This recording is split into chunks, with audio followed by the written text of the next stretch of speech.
Imagine walking into your office one morning, the hum of fluorescent lights buzzing like tiny warnings, and realizing the world you built is about to betray you.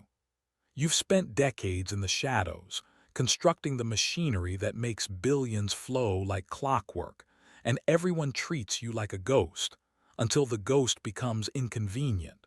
I'm Roy Sullivan. For 23 years, I owned the DNA of a $600 million licensing empire, and no one outside that tiny, smoke-filled room knew my name. Not the CEO, not the board, not even the lawyers who thought they were untouchable. They all assumed I was just another employee, a nameless cog in a system so intricate it seemed to breathe without me. The truth: systems fail without their architects, machines crumble without their mechanics. And men who think they are untouchable, who inherit power as if it were a birthright, are often the most dangerous because they don't know fear. I built the engine line by line, clause by clause. While the suits above polished their egos in corner offices and posed for board photos, I drafted the contracts that would protect us from every predator lurking in the corporate jungle. I didn't ask for recognition. I didn't want applause. I wanted control, the invisible, unshakable kind. And for years I had it. Then came the day the machine I loved betrayed me first. They told me I was dead weight. Those words, cold, sharp, and precise, cut deeper than any firing could. The irony is brutal. The same system I had constructed to protect the company, the same system that turned a fledgling tire shop startup into a global empire, was now the weapon they wielded against me. The people I trusted, the colleagues who owed their careers to my work, suddenly became actors in a story they didn't understand, because none of them knew the pulse that ran beneath the surface. And there it was, the first lesson of corporate revenge. It isn't loud, it isn't dramatic, it's subtle. A glance in a meeting, a reworded email, a promotion that bypasses you. The poison is slow, it seeps. And by the time you realize it, the structure you thought was eternal begins to collapse. But what they didn't know, what nobody ever suspects, is that the architect often knows the escape routes and the hidden triggers. Every empire has its skeletons, and every skeleton has a way to rise again. Today, I'm going to take you behind the doors they locked, through the memos they shredded, into a world of calculated corporate vengeance so precise it feels almost surgical. By the end of this story, you'll see that in corporate life, power isn't about titles. It's about knowledge, patience, and knowing exactly when to strike. This isn't just a story of losing a job. This is a story of building a $600 million empire, watching it try to crush you, and then learning how to turn the machine itself against those who betrayed you. The first thing you need to understand about corporate life is this: titles mean nothing. A corner office, a fancy suit, a reserved parking space. They are all illusions designed to make people feel important while the real power moves silently behind the scenes. I watched men who believed themselves untouchable stumble because they ignored the invisible architecture of the empire they inherited. I didn't inherit anything. I built it. And that gave me a kind of immunity that no MBA could buy, no networking dinner could grant, and certainly no family legacy could command. When Jordan Walsh took the CEO chair, I saw the pattern instantly. He had the education, the charisma, the confidence, but he lacked instinct. He mistook noise for knowledge, buzzwords for wisdom, and appearances for authority. He didn't know the contracts like I did. He didn't know the deals, the hidden clauses, the triggers buried deep in pages nobody dared read. And in his arrogance, he underestimated me. That was mistake number one. The first meeting under his leadership was like watching a man wander into a minefield with a blindfold. He spun a fidget spinner as he dismissed years of careful work, calling my warnings legal mumbo-jumbo, as if billion-dollar contracts were toys he could discard at will. The room went quiet. Everyone stared at me, expecting me to cave, expecting me to beg, to nod, to disappear. But I didn't. I closed my binder slowly, deliberately. The metal ring snapped shut, echoing like a warning gunshot in that silent room. "Understood," I said. "I'll stop being a mechanic." What Jordan didn't realize is that being a mechanic doesn't mean being powerless. It means knowing the engine better than anyone else, and sometimes knowing it well enough to blow it up in ways they'll never see coming. You see, corporations teach obedience. They teach compliance. They reward smiling, nodding employees who never question the structure. But the truth is, empires are fragile. Fragile in ways that can't be audited, insured, or projected in a quarterly report. All it takes is one man who understands the machine and the patience to wait for the perfect moment. By the end of that week, I began mapping every vulnerability in his leadership, every overconfidence, every moment of distraction, every executive too loyal to see the truth. And I began planning not in anger, not in revenge yet, but in awareness, in survival. Because the corporate world is merciless. It doesn't care about loyalty. It doesn't care about decades of service. It only respects power. And power comes in many forms, often invisible. Before you ever think about fighting back, you must see the battlefield. And in my case, that battlefield was everywhere. Boardrooms, legal memos, licensing agreements, email trails.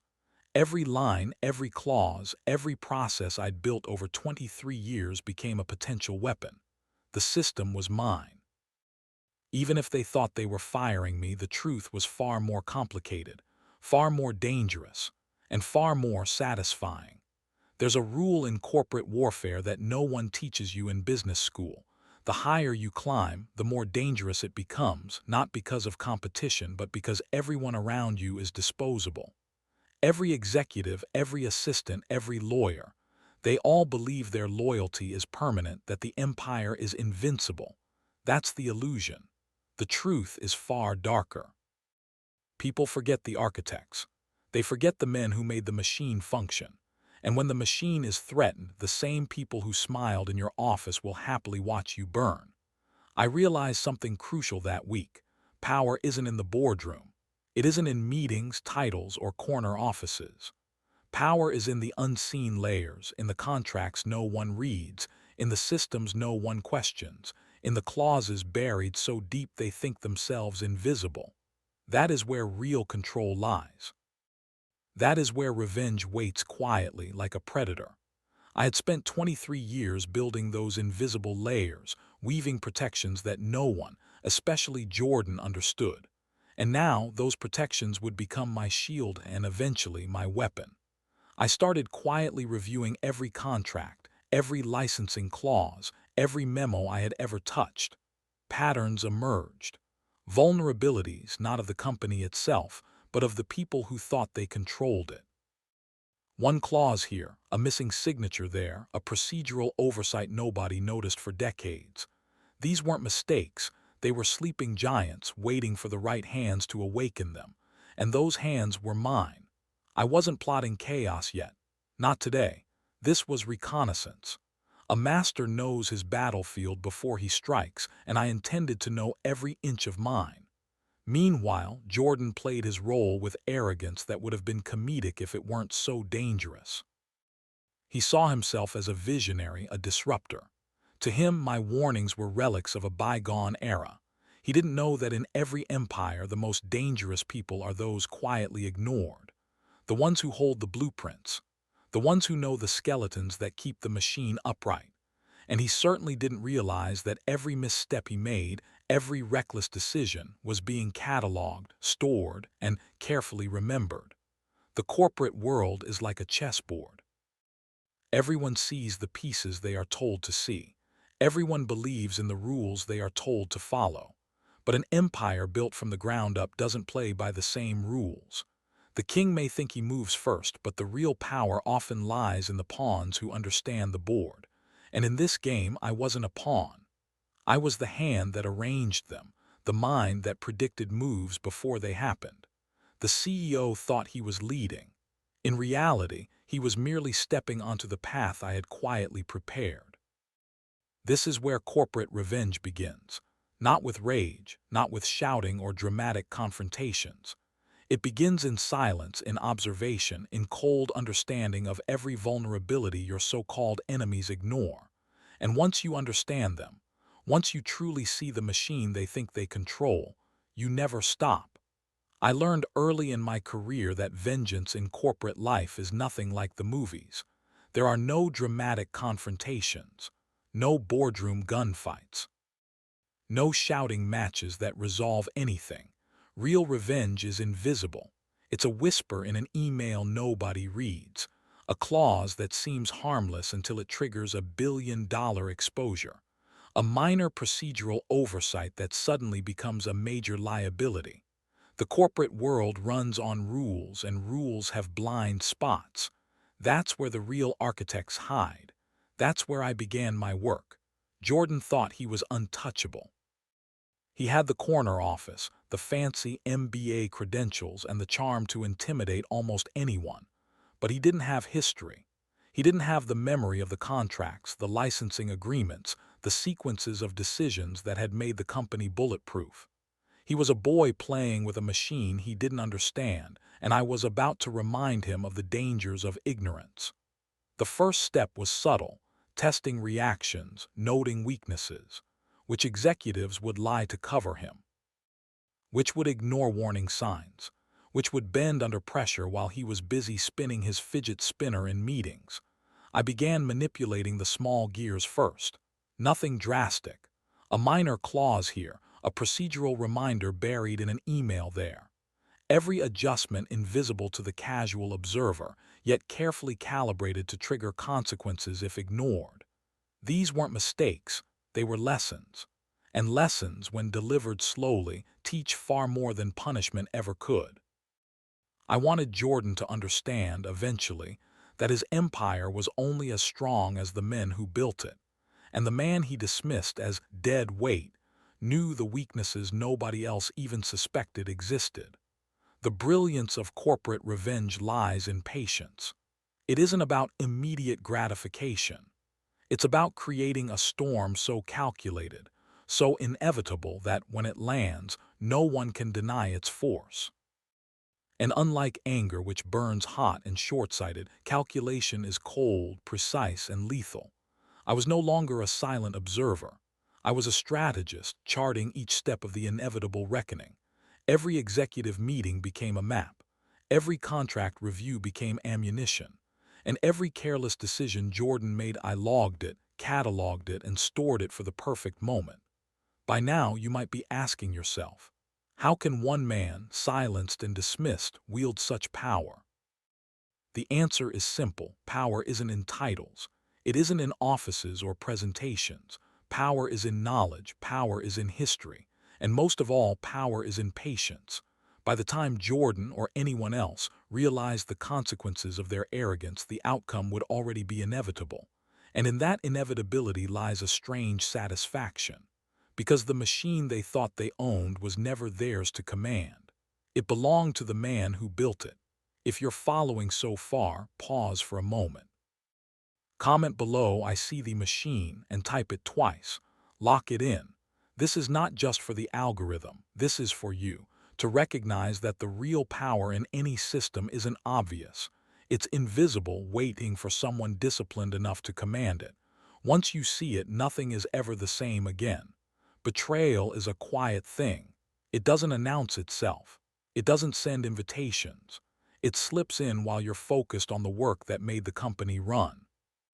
For 23 years, I had been loyal to the machine, and to Patterson, the man who gave me a chance when no one else would. I sacrificed weekends, birthdays, relationships, even my own pride to protect the empire. I built it, nurtured it, defended it from predators who didn't even know they were predators. And yet, when the moment came, the people I trusted most turned on me without hesitation. The day Jordan declared me dead weight was the day loyalty died in that office. Men I had mentored, men whose careers I had saved countless times, suddenly avoided my gaze. Some smiled politely. Some whispered behind my back. Some laughed at what they thought was my downfall. Not one of them stepped forward to defend me. And I realized then the coldest truth about corporate life: respect is never guaranteed, it's earned. And even then, it can be taken away in a single sentence. But anger is a luxury in these situations. Rage clouds judgment. It makes you visible. It gives your enemies a target. I felt the betrayal, yes, but I didn't react. I observed. I cataloged. I noted every face, every smirk, every whispered comment, because in every act of betrayal lies information. The men around me revealed themselves not through words but through how quickly they abandoned me. And that information, when properly used, is more valuable than any contract clause, more lethal than any legal provision. I began to understand the rhythm of the office differently. Meetings, casual lunches, even elevator rides, they all became tools, tools to watch, tools to learn who would bend, who would break, who would serve the machine, and who would betray it. Every interaction was a test, every reaction a clue. And I began planning, not just for survival, but for the reckoning that would eventually come. Not from the CEO alone, but from the network of enablers who thought they could ride his wave without consequence. The most dangerous part of this process is how ordinary it feels. You're not running through a movie montage. You're drinking coffee, signing memos, nodding politely, all while building a strategy in silence. It's invisible work, surgical, patient, deadly in its subtlety. And it's only in moments like these that you realize the cruel beauty of corporate revenge. It doesn't scream, it whispers, it creeps, it waits. And when it strikes, it leaves no doubt about who was really in control all along. In this world, trust is currency and betrayal is an investment. Most people never realize how much power slips through their fingers until it's far too late. By the end of the week, I already knew which players would fall first, which would resist, and which would be collateral damage. And as I watched the empire that had once been my sanctuary begin to shift under Jordan's hand, I understood something profound. The machine doesn't care about people, but the man who built it, he always remembers. Patience is the deadliest weapon in a corporate battlefield.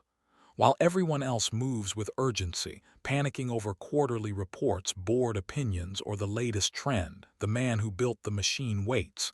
He watches. He observes the patterns that others miss. And then when the moment is perfect, he nudges the pieces into place.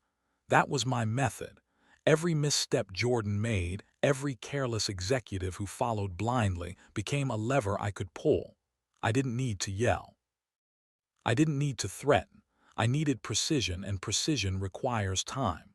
The first move was subtle, almost invisible. I began documenting every procedural violation, every decision that bypassed protocol. Emails were cross-referenced. Contracts were highlighted. Minor errors became a roadmap of negligence. Nobody saw it because no one thought I would do anything. That's the brilliance of invisibility. Once they underestimate you, you are free to operate without scrutiny. Jordan thought firing me erased a problem. In reality, it exposed every flaw he had ever ignored. I began to exploit patterns in human behavior. Executives who once looked to me for guidance were suddenly dependent on him, yet they were ill-equipped to question anything. I whispered reminders to those I trusted, careful, indirect, subtle. Nothing that could be traced, nothing that would be seen as interference. By planting doubt in the right places, I created small fractures in the facade of authority Jordan believed he had. Each fracture was a seed for the collapse that would inevitably follow. Meanwhile, I ensured that the core machine, the $600 million licensing system, remained untouchable. Every clause, every procedural safeguard, every chain of accountability I had built was still operational. But the human operators, they were vulnerable, overconfident, unprepared. This is the paradox of corporate revenge. The more they believe they are in control, the more exposed they become. And the more invisible you remain, the more power you quietly accumulate. And then there's the most delicious part, anticipation. Watching the arrogance of a man like Jordan, knowing that each careless decision is feeding the trap you are building. He talks about disruption. He talks about pivoting. He spins fidget spinners in meetings. He underestimates me at every turn, and I let him. Because in corporate life, impatience is fatal. He wants results now. I want inevitability. And inevitability, when executed correctly, is far more satisfying than vengeance born from anger. By the end of that first month, subtle patterns emerged.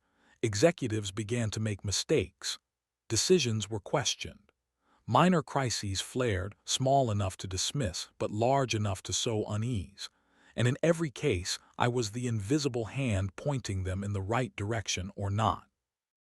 Because the truth about revenge is this: it's not about chaos, it's about control. And when the storm finally hits, it doesn't feel like luck, it feels like destiny. Power in corporate life isn't given, it isn't bought. It's encoded, hidden in the fine print, buried in clauses that most people don't even notice. I had spent decades building that power, line by line, page by page, while everyone else chased appearances and titles. The irony is delicious. The very system they thought they controlled, the contracts, the procedures, the licensing agreements, they were my arsenal. And now, finally, the time had come to test it. I began revisiting the master licensing agreements. Each clause, each amendment, each procedural safeguard I had painstakingly constructed was like a weapon in a silent war. Jordan had never read them. He had never cared to understand the mechanics of the empire he inherited. And in that ignorance lay his vulnerability. Minor oversights, ignored signatures, hastily approved amendments, all of them suddenly had consequences far beyond what anyone in the office imagined. I didn't need to move aggressively. I just needed to point subtly and let the system execute itself. The beauty of contractual power is that it doesn't require emotion. It doesn't require confrontation.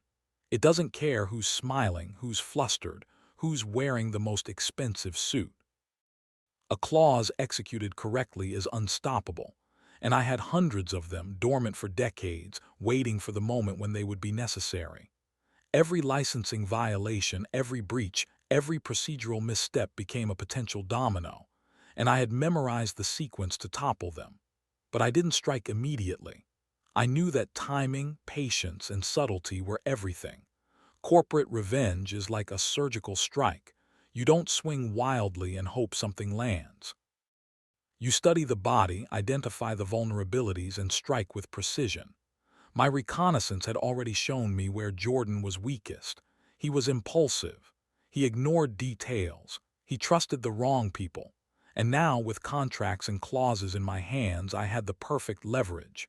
At this point, the employees began to feel it: the unease, the tension, the small fractures in the company culture. Decisions slowed. Executives whispered. Mistakes multiplied. And all of it traced back to actions that were invisible, almost imperceptible. Yet I was there, everywhere and nowhere. The invisible architect of both the machine and its potential undoing. Every day, the illusion of control Jordan clung to became more fragile, more precarious. This is the subtle art of corporate revenge. It is invisible, methodical, and unstoppable. Knowledge becomes power. History becomes leverage. And the men who once mocked your relevance become the very instruments of their own exposure. By the time they realize the danger, it is already too late. And in that inevitability lies a grim satisfaction.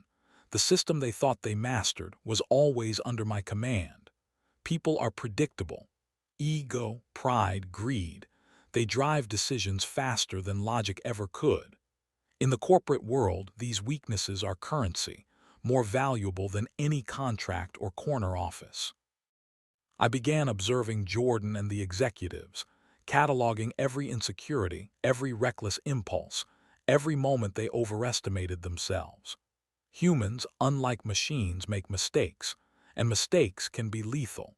It started with small nudges, a subtle question in a meeting that exposed an inconsistency, an email sent with perfectly timed reminders that highlighted procedural gaps. I didn't need to confront anyone openly. Confrontation is noisy and easily defended. Instead, I let the system do its work. The contracts, the agreements, the safeguards I had built, everything I touched silently began to align against them. Every day, the tension in the office thickened, like fog slowly suffocating the unwary. Jordan's arrogance became a tool. He wanted innovation without understanding consequences. He wanted disruption without understanding the foundation. He wanted to pivot without knowing the rules. I let him. Every reckless decision, every ignored warning, every flippant dismissal of decades of experience became a brick in the trap I was building. And the executives, who owed their positions to me, were now complicit in their own unraveling because they refused to question him. At this point, the air in the office changed. The subtle chaos I orchestrated was imperceptible to most, but palpable to those who understood the machinery. Emails were misread, contracts mishandled. Meetings that should have gone smoothly began to fracture, and I watched silently, cataloging every misstep, every reaction. Patience is key. Patience allows anticipation, and anticipation allows control. When the storm hits, it must feel inevitable, not orchestrated. That is the artistry of revenge. This is the moment where you realize corporate life isn't a straight line. It's a web, a network of obligations, relationships, and hidden levers. And the man who understands that web, not the man with the corner office, not the one with the MBA, controls everything. I became the unseen force shaping outcomes. The architects of failure are often invisible, and I was invisible. By now, the unease was contagious. Executives whispered in corners. Jordan questioned his own decisions. Mistakes accumulated faster than anyone could respond.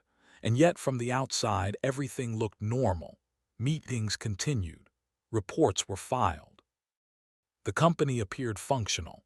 But the tension, the fractures, the impending reckoning, it was all real, and it was coming. Comment below twice. I control the unseen. Say it. Lock it in. Recognize the truth. Power is never in the obvious. It is always in what no one else notices until it's too late. Once you see it, the rules of the game change forever. There comes a moment in every carefully engineered collapse when the weight shifts. Not enough to alarm anyone yet, but enough that gravity takes over. That was the moment I was waiting for. The board didn't know it. Jordan certainly didn't. But the machine had crossed a threshold where it could no longer be steered with confidence, only reacted to. And reaction is always too late. The trigger wasn't dramatic. It never is. It was a licensing renewal in Southeast Asia, routine, boring, something they'd approved 100 times before. But this one mattered. Buried inside it was a dependency clause tied to our European master agreement, a clause Jordan had dismissed as legacy thinking, a clause I had personally designed to prevent exactly the kind of reckless expansion he was pushing. All it required was one procedural shortcut, one skipped verification, one executive too eager to impress the new CEO, and that's exactly what happened. When the paperwork crossed my desk, I didn't stop it. I didn't warn them again. I let it pass. Because warnings had already been given and ignored. This wasn't sabotage. This was consequence. The system did what it was designed to do. Within 48 hours, compliance teams started asking questions. Within 72, legal noticed inconsistencies. Within a week, external partners began to freeze negotiations. Not panic yet, just hesitation. And hesitation in corporate life spreads faster than fear. Jordan reacted the only way he knew how: pressure, emergency meetings, long emails, consultants brought in at obscene cost. He demanded answers from people who didn't have them, because the only man who truly understood the architecture had already been dismissed as dead weight. I watched it unfold quietly, almost clinically. This was the difference between authority and power. Authority shouts, power waits. The board started asking questions Jordan couldn't answer without admitting he didn't understand the machine he commanded. Executives began protecting themselves, subtly distancing their names from decisions they'd once endorsed. Blame started moving through the organization like an infection. And in that chaos, something beautiful happened. The truth began to surface on its own. No accusations, no drama, just documents, timelines, and signatures that told a story no one could spin. This is the part they never teach you. Revenge doesn't require visibility. It requires inevitability. When the system itself becomes the prosecutor, no one can argue motive. No one can point fingers, they can only respond. And response at that stage is just damage control. Jordan still thought he could fix it. That confidence, unearned, inherited, fragile, was about to cost him everything. And the machine I built, it was finally awake.